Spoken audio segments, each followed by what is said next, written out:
C'est bienvenue sur FameGame, je m'appelle Marc et je vais vous montrer comment intégrer FameGame à OBS ou Streamlabs. Alors pour commencer, vous allez vous diriger vers le bouton Paramètres en haut à droite. Vous allez aller dans Paramètres Streamer. Et ici, vous allez vous diriger vers Overlay Stream. Donc avant d'aborder les détails, vous allez pouvoir directement générer un lien overlay. Donc l'overlay, qu'est-ce qu'il va afficher? Il va afficher 3 éléments. Il va afficher lorsque vous recevez des challenges. Donc, dans mon cas, ça s'affiche une fois toutes les minutes. Il va afficher un overlay, donc une petite image lorsque vous n'en recevez pas. Donc, dans mon cas, toutes les 15 minutes. Donc, ces affichages se font pendant 5 secondes seulement et après ils disparaissent. Et ça permet donc non seulement de montrer les challenges qui vous sont proposés, de montrer ce que la communauté a proposé, et dans le cas où vous ne recevez pas de challenge, ça permet de rappeler à tout le monde que qu'ils peuvent vous en envoyer, et ça leur rappelle aussi le lien de votre page FameGame pour pouvoir vous en envoyer. Donc on va direct commencer par la pratique. Donc vous avez 3 liens ici, mais en réalité, ce premier lien, il est composé, donc il englobe ces deux seconds liens. Si vous voulez plus customiser et personnaliser la façon dont l'overlay s'affiche sur votre stream, vous allez utiliser ces 2 derniers liens.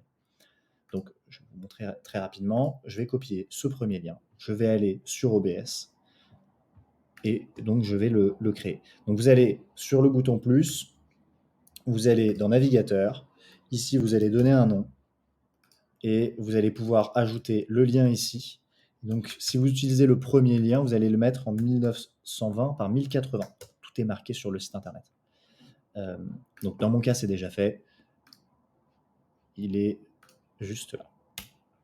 Donc voilà, c'est ce lien-là. Donc vous voyez que j'ai donc un challenge qui est en cours. Donc on voit seulement le titre et le temps qu'il me reste pour l'effectuer, 14 minutes. Et je vais le rafraîchir. Donc alors, il se rafraîchit toutes les 2 minutes automatiquement. Sinon, vous pouvez le rafraîchir manuellement quand vous voulez.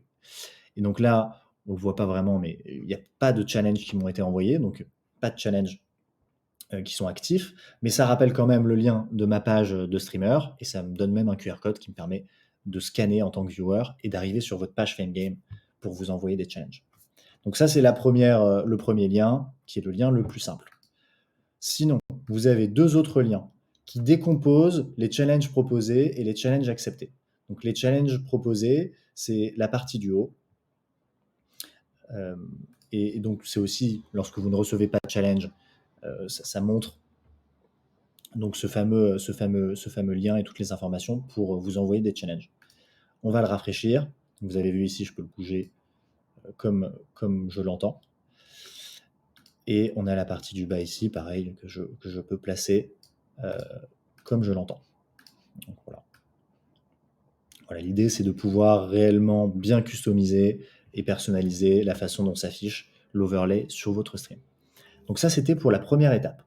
La seconde étape, c'est le fait d'intégrer FameGame directement sur OBS ou sur Streamlabs pour vous permettre de ne pas avoir à regarder fréquemment une autre page internet ou même votre téléphone et à tout avoir au même endroit, tout pouvoir gérer au même endroit. Pour ce faire, c'est très simple. Vous allez dans Docs, vous allez créer un navigateur personnalisé doc. Alors, je n'ai pas la traduction exacte, ça doit être quelque chose comme ça. Vous allez mettre un nom, vous mettez ce que vous voulez, et vous allez mettre le lien FameGame. Donc moi ici, dans mon cas, c'est déjà fait. Si vous venez de le faire, vous allez mettre appliquer. Et ensuite, vous allez pouvoir revenir dans Docs, et vous allez pouvoir sélectionner le nom de votre doc. Donc là, dans mon cas, c'était FameGame. Et ça vous permettra d'accéder directement à la plateforme FameGame, directement depuis OBS. Et donc ici, ça me permet d'accepter. Donc là, en l'occurrence, j'ai un challenge en cours. Je peux marquer que je l'ai pas réussi. Et ça me permet de faire tout ça en direct depuis OBS et à ne pas avoir à sortir d'OBS pour faire ces choses-là. Voilà. Je vous rappelle qu'on a une V1 qui arrive avec tout un nouveau design et tous ces nouveaux éléments à améliorer. Mais ça fonctionne déjà très bien avec la bêta, donc n'hésitez pas à essayer dès maintenant. Si vous avez des questions, si vous avez des conseils, si vous avez des idées, surtout n'hésitez pas à nous contacter sur nos réseaux, on vous répondra dans les plus courts délais et ça nous fait toujours très plaisir d'avoir vos retours. Je vous remercie d'avoir regardé cette vidéo et j'espère qu'elle aura été, informative.